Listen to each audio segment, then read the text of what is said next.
बिस्मिल्लाहिर्रहमानिर्रहीम। प्यारे बच्चों, अस्सलाम वालेकुम रहमतुल्लाहि व बरकातुहू। 12th के लिए जो एजुकेशन में हमारा आज का टॉपिक रहेगा वो रहेगा कंट्रोल ऑफ पॉपुलेशन एक्सप्लोजन। हमने पॉपुलेशन एजुकेशन पढ़ा। पॉपुलेशन एजुकेशन में हमने पॉपुलेशन के बारे में पढ़ा। पॉपुलेशन के बारे में हमने ये देखा कि जो पॉपुलेशन है एट एन अलार्मिंग रेट क्या है। तो पॉपुलेशन एजुकेशन की नीड एंड इम्पोर्टेंस क्या है हमने what are responsible for population वो भी हमने पढ़ा। और साथ ही साथ अब हमें ये पता है इसका जो है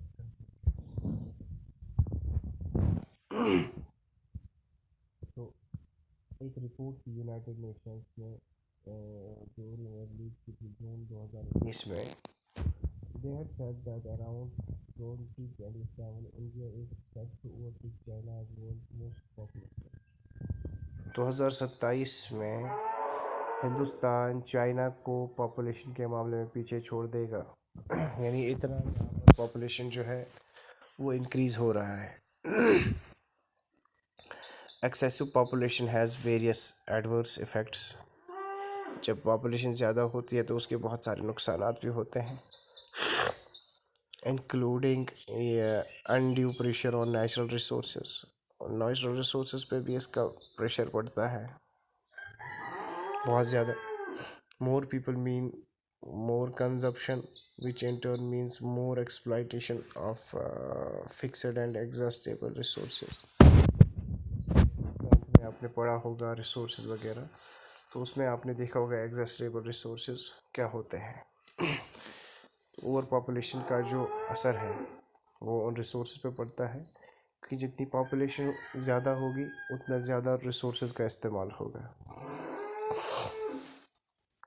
तो एग्जॉस्टेबल रिसोर्सेज होते हैं वो जो ख़त्म होने वाले रिसोर्सेज हैं उनका ज़्यादा से ज़्यादा इस्तेमाल होगा उस एरिया में जहाँ पर ज़्यादा से ज़्यादा पॉपुलेशन होगी। तो मतलब ये है कि वो रिसोर्सेज बहुत जल्दी ख़त्म हो जाएंगे और उसका जो इफ़ेक्ट है वो डायरेक्ट पॉपुलेशन पे पड़ेगा और जो आने वाले समय में बहुत ज़्यादा प्रॉब्लम्स क्रिएट करने वाली है। Also population is not a universal challenge. It is specific to nations whose economies have yet to achieve full potential and development। ये जो प्रॉब्लम है पॉपुलेशन का ये उन्हीं मुल्कों को है जो इकोनॉमिकली पीछे रह गए हैं, जो अंडर डेवलप्ड कंट्रीज़ हैं या डेवलपिंग कंट्रीज़ हैं जो अभी कोशिश कर रही हैं डेवलप होने की। उनके लिए बहुत बड़ा प्रॉब्लम है ये। जैसे चाइना के साथ साथ इंडिया जो है, इंडिया में भी ये प्रॉब्लम है। अफ्रीका में और कुछ लैटिन कंट्रीज़ में भी ये सब प्रॉब्लम्स हैं क्योंकि यहाँ पे जो पॉपुलेशन है वो अलार्मिंग रेट से इंक्रीज़ हो रही है। तो अब इसको कंट्रोल कैसे किया जाए, ये एक बहुत बड़ा थ्रेट है। आप जानते हैं कि पॉपुलेशन जब इंक्रीज़ होती है तो पॉपुलेशन इंक्रीज़ होने से क्या हो जाता है, रिसोर्सेज ज़्यादा एग्जॉस्ट हो जाते हैं, अनएम्प्लॉयमेंट हो जाती है, पुअर्टी हो जाती है। ये काजेज़ हैं इसके। आपका हेल्थ ठीक नहीं रहता, आपको बेहतर मेडिकल फैसिलिटी प्रोवाइड नहीं होती। तो ये सब चीज़ें हमने ऑलरेडी डिस्कस करी हुई हैं कि क्या इफ़ेक्ट जो है पड़ता है किससे, पॉपुलेशन एक्सप्लोजन से। तो सबसे पहले सोशल मेजर्स हमें जो उठाने हैं that is minimum age of marriage. ये हमें देखना है कि मिनिमम एज जो है मैरिज की हमें क्या सेट करनी है। जैसे बांग्लादेश में क्या होता है, the problems of children marriage is highly prominent in certain countries with high population like India, Pakistan and Bangladesh.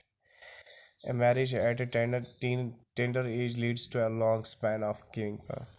जब छोटी उम्र में हम शादियां करते हैं बच्चों की तो वहाँ पर क्या हो जाता है, वो लोग बच्चे ज़्यादा पैसे पैदा करते हैं। जब आप छोटी उम्र में शादी करते हैं तो उनकी जो जवानियाँ हैं वो बहुत देर तक कायम रहती हैं और वो बहुत देर तक जो है वो बच्चे पैदा कर सकते हैं। ये सारा जो हमारा इंडिया, पाकिस्तान और बांग्लादेश में होता है।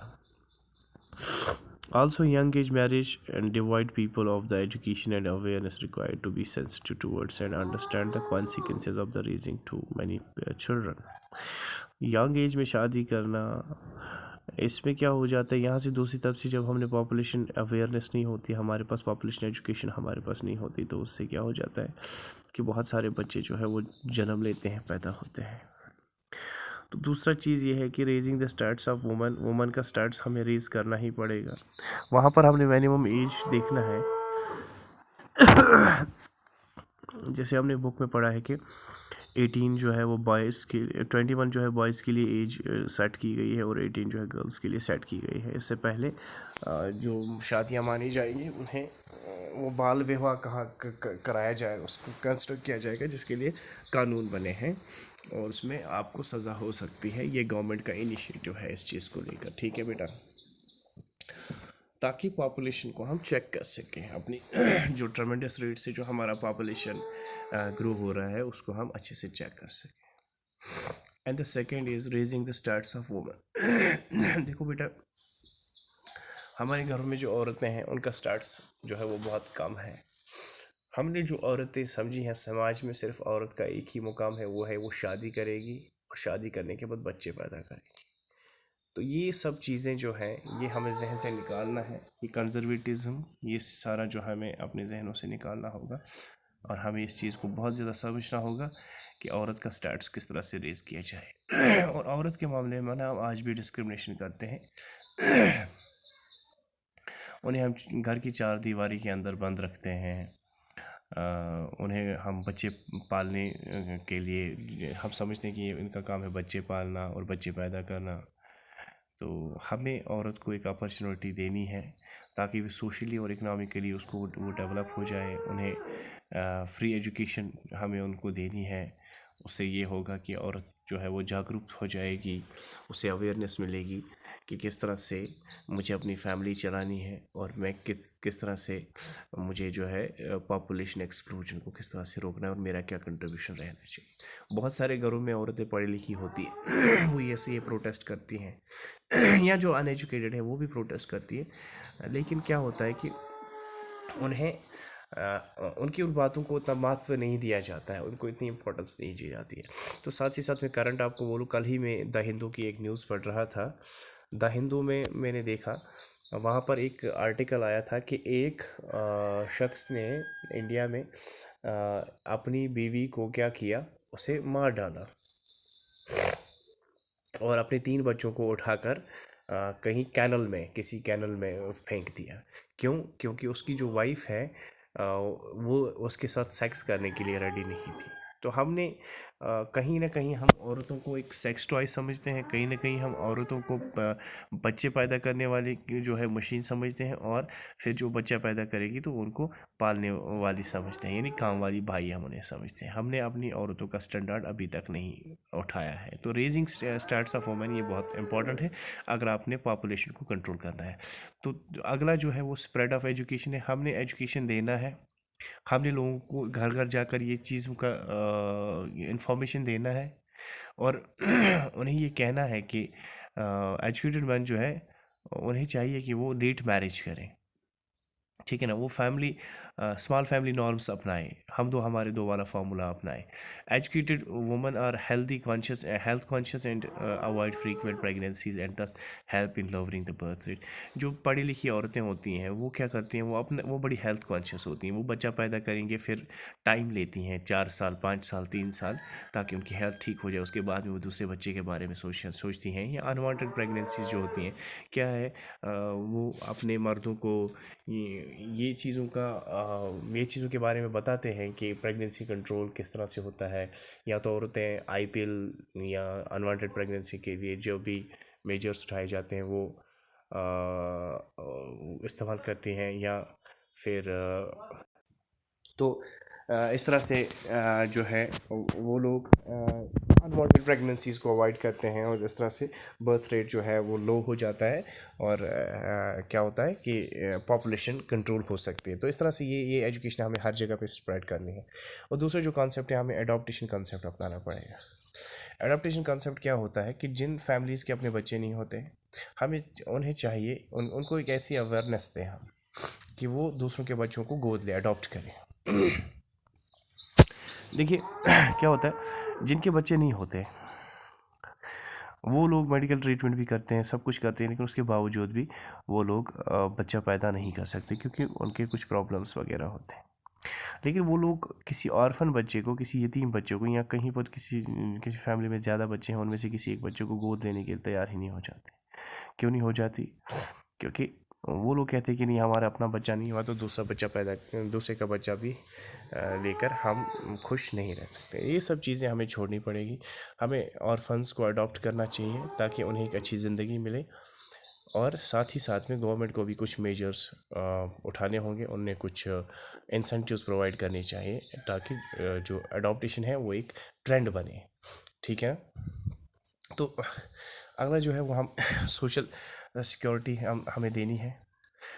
ज़्यादा से ज़्यादा लोग, more and more people should be covered under social security. Social security के अंदर बहुत सारे, ज़्यादा से ज़्यादा लोगों को हमें सोशल सिक्योरिटी स्कीम के अंडर लेना पड़ेगा ताकि so that they do not depend on others, ताकि वो दूसरों पे डिपेंड नहीं करेंगे। Even event of the old age, जब वो बूढ़े हो जाएंगे, सिकनेस में आ जाएंगे, अनएम्प्लॉयड होंगे, तो उन्हें किसी पे दूसरे पे उन्हें डिपेंड नहीं करना पड़ेगा।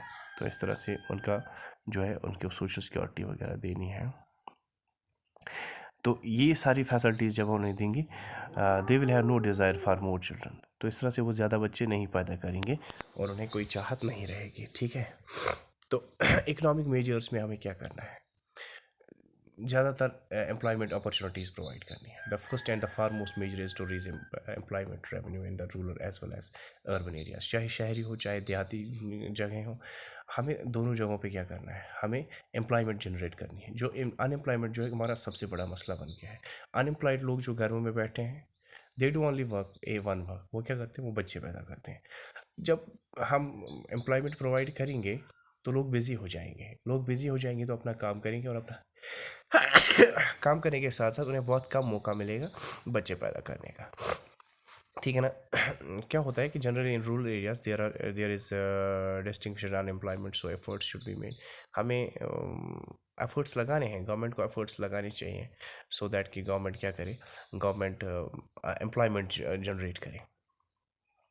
ये एक ऐसा मेथड है पॉपुलेशन को चेक करने का। Women should be given incentives to give service in different fields. और औरतों को अलग अलग फील्ड्स में काम करने के लिए उन्हें इंसेंटिव्स देने चाहिए। ठीक है ना। Women's are taking an active part in competitive examinations. आजकल के कॉम्पिटिटिव एग्जामिनेशंस में औरतें जो है बहुत ज़्यादा पार्ट प्ले करती हैं। ठीक है ना। जब हम औरत का स्टैंडर्ड, उसे एजुकेशन देंगे, उसे इंसेंटिव्स वगैरह देंगे, तो उसका स्टैंडर्ड हाई हो जाएगा। उससे क्या होगा, बर्थ रेट को हम चेक कर सकते हैं। ठीक है ना। उन्हें ये कीजिए कि 2 बच्चे रखने के लिए उन्हें कहिए डिस्काउंट दीजिए एजुकेशन में, सिंगल चिल्ड्रन के लिए या 2 बच्चों के लिए, या बाकी कुछ इंसेंटिव्स दीजिए, ताकि वो इस चीज़ के पीछे पड़ जाए कि नहीं, हमें 2 ही रखने हैं या 1 रखना है। कुछ ऐसे मेजर्स गवर्नमेंट उठा सकती है, क्योंकि ये सारे काम गवर्नमेंट कर सकती है। तो दूसरे कुछ मेजर्स हैं जिसमें हम मेडिकल फैसिलिटी, सबसे बड़ा ड्रॉबैक जो हमारा है डेवलपिंग कंट्रीज़ का, कि हमारे पास जो मेडिकल फैसिलिटीज़ हैं वो लिमिटेड है because of the high rural urban divide in developing countries. Availability of good hospitals and doctors in limited to urban centres. जो हमारे पास अच्छे अच्छे हॉस्पिटल्स हैं लेकिन वो शहरों में हैं, गाँव में नहीं है। हमारे जो फ्रंट लाइन वॉरियर्स जो होते हैं मेडिकल के, वो आगे आकर जागरूकता नहीं देते। वो जिस तरह से उन्हें काम करना है वो काम भी नहीं करते। हमारे जो देहाती इलाकों में जो अस्पतालों की जो मेडिकल सेंटर्स हैं, उनकी हालत देखिए वो कितनी खस्ता है। वहाँ पर डॉक्टर्स अवेलेबल नहीं है। तो इस तरह से ये सब चीज़ें भी हमें चेक करनी है। मेडिकल फैसिलिटीज़ हमें देखनी है। मेडिकल फैसिलिटीज़ बहुत ज़्यादा रोल प्ले करेंगी इसको पॉपुलेशन को चेक करने में। ये सब चीज़ें हमें बहुत ज़्यादा ज़रूरी हैं देखने के। जैसे अच्छे अच्छे हॉस्पिटल्स देखने हैं, अच्छे अच्छे डॉक्टर्स वगैरह हमें प्रोवाइड करने हैं, और लेजिस्लेटिव एक्शंस भी उठाने हैं। लेजिस्लेटिव एक्शंस में हमें not too much result can be achieved from these if family planning and use of contraception remains optional instead of mandatory. Strictly steps are required for children marriage, education, abolition of child labour को रोकना है, बच्चों को free and compulsory education देनी है, बच्चों की जो मैरिज है वो सब चीज़ें देखना है कि बाल विवाह ना हो। ये सब चीज़ें जो है ना, एक स्ट्रिक्ट एक्शन हमें उठाना है। इसमें हम कुछ हम लेजिस्लेटिव एक्शंस कहेंगे। रिक्रिएशनल फैसिलिटीज़ हमें देती हैं, जैसे birth rate will likely to fall if there are different recreational facilities like cinema, theatre, sports, dance. ये सब चीज़ें जब हम अवेलेबल करेंगे तो लोग बिजी हो जाएंगे इन चीज़ों में, वो इन्जॉय करेंगे, सिनेमा इन्जॉय करेंगे, थिएटर इन्जॉय करेंगे, वो स्पोर्ट्स करेंगे, वो डांस वगैरह करेंगे। तो ये भी एक बहुत बड़ा हमारे पास जो है एक हथियार है जिससे हम बर्थ रेट को रोक सकते हैं। अवेयरनेस स्प्रेड करना एक बहुत बड़ी चीज़ है। गांव-गांव जाकर इस चीज़ की स्प्रेड ये करना, औरत को समझाना कि प्रेगनेंसी कंट्रोल मेजर्स कैसे उठाए जाते हैं, उन्हें अवेयरनेस देना उन टेबलेट्स की, जो प्रेगनेंसी कंट्रोल टेबलेट्स आते हैं, मर्दों को कंडोम वगैरह का इस्तेमाल करना, ये सब चीज़ें उन्हें ज़रूर कहना है।